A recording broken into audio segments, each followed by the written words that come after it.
Hey, besties! Welcome back to the film Frontline.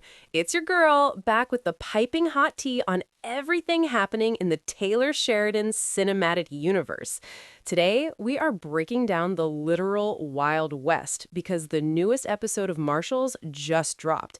And honey, Episode 2, Zone of Death, is giving us major main character energy with a side of dark, twisted family secrets. Grab your iced coffee because we are breaking down KAYCE Dutton's very chaotic first official day on the job, the Easter eggs that are making Yellowstone fans lose their minds, and what this means for the future of the franchise. Let's get into it. Okay, let's unpack this. We start episode 2 with our brooding king, KAYCE Dutton, played by the always stunning Luke Grimes, having a wholesome camping moment with his son, Tate. We love a present father era. Tate is totally manifesting a fresh start for them, but let's be real. You can take the boy out of the Yellowstone ranch, but you cannot take the Yellowstone out of the boy. KAYCE joins his new U.S. Marshals team, and the dynamic is already serving major tension. We have his old military buddy, Pete Cal Calvin, holding it down for him, but Marshal Harry Gifford is absolutely not here for the Dutton drama. And honestly, valid. Gifford straight up calls out the two giant elephants in the room, the suspicious death of Governor John Dutton and the mysterious disappearance of DA Jamie Dutton. Yes, they went there. The franchise is not letting us forget the absolute bloodbath of the original series. Now, let's talk about the mission, because it goes from 0 to 100 real quick. The team is tracking fugitives, and we get this intense standoff involving the Aryan Brethren, the 406 Royals, and a literal homemade bomb. But the gag of the entire episode is where this all goes down. They head to a legal loophole spot over the Wyoming border called the Zone of Death. If your jaw didn't drop at that name, you aren't a true fan, because the Zone of Death is none other than the infamous train station. You know, the Dutton family's favorite unregulated dumping ground for their enemies. When KAYCE chases down the bomber, runs him off the road, and the guy begs for mercy, KAYCE doesn't even blink. He hits him with the coldest line, "You're already dead," executes him without a second thought, and tosses the body right into the train station abyss.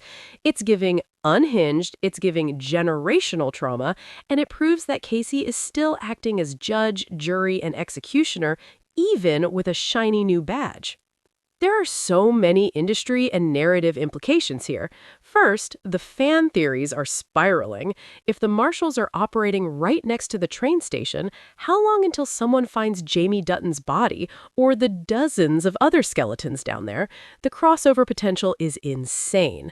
Also, the inclusion of KAYCE's SEAL background and his tactical decisions, alongside the Native American gang storylines and regional politics, proves this show is carving out its own gritty identity, while still deeply rooted in the franchise's rich lore.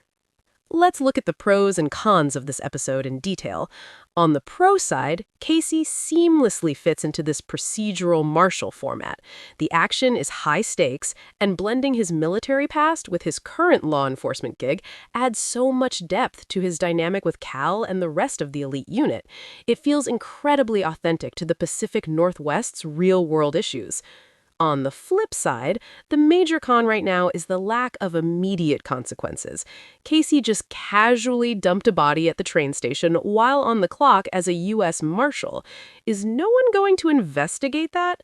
The show runs the risk of living entirely in Yellowstone's shadow if it doesn't hold its characters accountable in a new way. We need to see the fallout of these reckless actions. All right, time for my absolute unfiltered take. Here at the film Frontline, we live for a flawed protagonist, and KAYCE is serving exactly that. But I have to say, I am slightly worried about the pacing. I absolutely loved seeing him balance the intense shootout with his internal struggle over his family's dark legacy, specifically when he hid his late wife Monica's necklace at the end. That subtle emotional guarding, chef's kiss. However, if Marshals wants to be a true standalone hit and not just a nostalgia trip, it has to let Casey evolve. He can't just repeat the sins of his father and get away with it under the guise of a federal badge. I want to see the law actually catch up to him. I want the messy, complicated legal battles.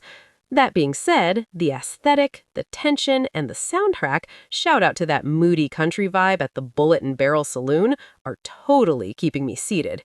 So what do you guys think? Is the train station finally going to be exposed? And will Jamie Dutton's ghost come back to haunt Casey's new career? Drop all your wildest theories in the comments below, because I am reading every single one. If you loved this deep dive and want to stay on top of all the biggest film and TV news, you know what to do. Hit that subscribe button, turn on notifications, and join the Film Frontline family so you never miss out. Until next time, stay fabulous and keep watching.